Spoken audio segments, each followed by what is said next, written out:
Hey, it's Paul with rockoutfitters.com, and this is the Yakima HangOver 4 vertical mountain bike hitch rack. Here we have it installed onto this vehicle that has a 2-inch receiver hitch. It is only available in a 2-inch receiver hitch version. So we also have a bicycle loaded on here. This is a bicycle equipped with a single crown suspension front fork.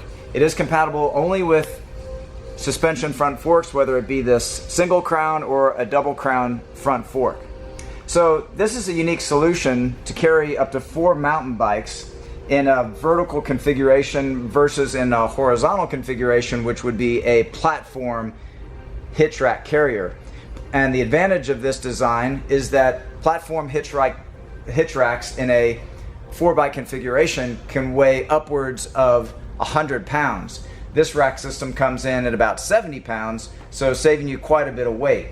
In addition to that, a platform rack can extend out from the back of the vehicle quite a distance, about 5 feet, whereas this rack system is more along the lines of about 3 feet or so.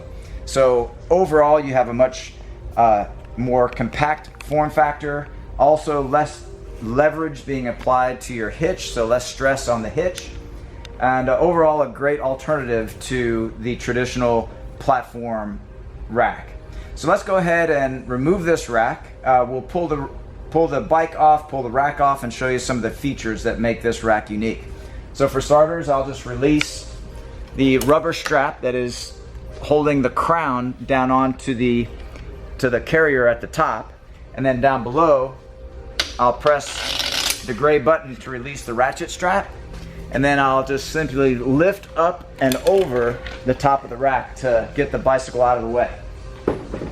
Okay, next, we have this rack currently in an angled position. There are multiple positions. So there's a vertical position. For example, if this is mounted onto a back of a pickup truck where there's more space and the front wheels won't interact with the back of the vehicle, you could have it in this vertical position. You can also bring it down into this position where we had it just a moment ago. And then for access into the back of the vehicle with the bicycles removed, you can bring it down into this position. Okay, so let's go ahead and bring it back up. I'm going to remove the hitch pin where we just had loosely tightened. And then I'm going to go ahead and take the rack out from the hitch. Okay, so what I want to show here is that for starters, you have the strongest hitch bolt that Yakima has produced to date. So this is a very heavy duty hitch bolt designed to withstand the stresses that can be applied in this type of application. Also, it's threaded into a dedicated nut plate that's on the inside. And a unique feature here is that this nut plate can be transferred from one side of the hitch to the other in case there's any, for example, you have your bolt through and there's any interference with a wire harness of some sort on the side of your hitch, you can run it that way and give yourself the clearance that you need. So it gives you some versatility there for fitting different vehicles and different hitch configurations. Okay, so let's go ahead and load it back up into place. And to do that, I'll just lift and then basically just drop the bottom of the stinger onto the bottom ledge of the hitch, bring it vertically. Once I have it there, I want to use the bolt as a feeler, and I'll push forward until it finds that hole and engages in with those threads. Now this system is also equipped with a lock, and the lock will not only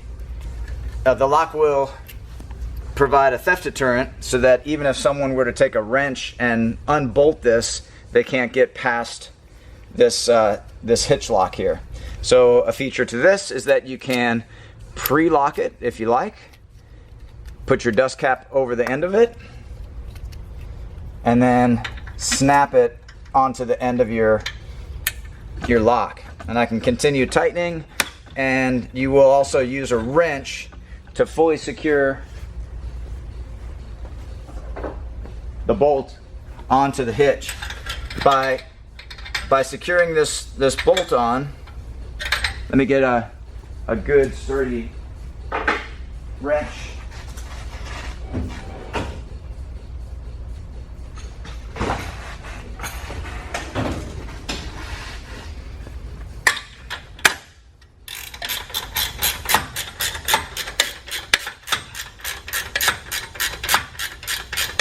So as you see now, we have a lot of play back and forth.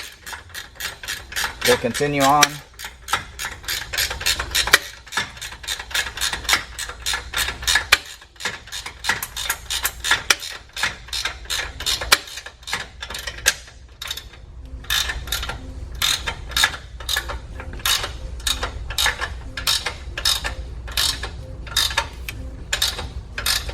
Okay, and with that tight, you've got a completely rigid connection between your hitch and your stinger of the rack.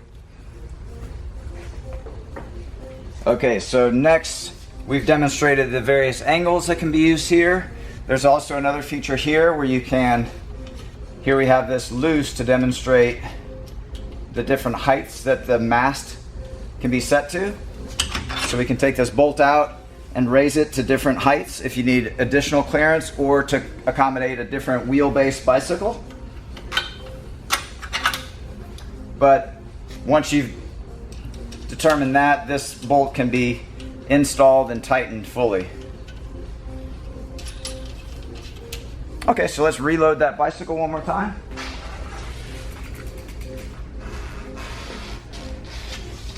And when you load up a bicycle, it's good to have a technique where you grab the bicycle down low so you don't have to reach up as high.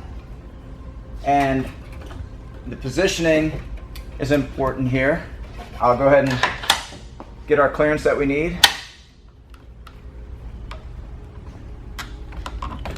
Okay, you can see how it tucks in within that cradle area.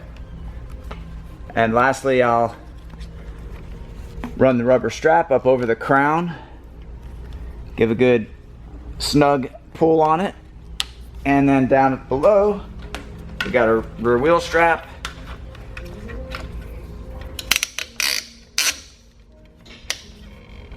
And there we have it. Now for security, Yakima makes security options for the bicycle itself. You'll notice on the backside here we have a loop that you can lock a cable to. Also, with a long enough cable, you can bypass the rack entirely and lock to the hook chain location down at the bottom, which is found on all hitches. So you have alternatives. Yakima makes a 9-foot SKS cable, which can be key matched to the hitch lock, which would make an overall convenient security feature for this rack to be added to it. So that's a quick overview of the Yakima HangOver 4. I'm Paul with rackoutfitters.com. Please see the link in the video description for complete details, our pricing, and our promotions. And thanks for watching.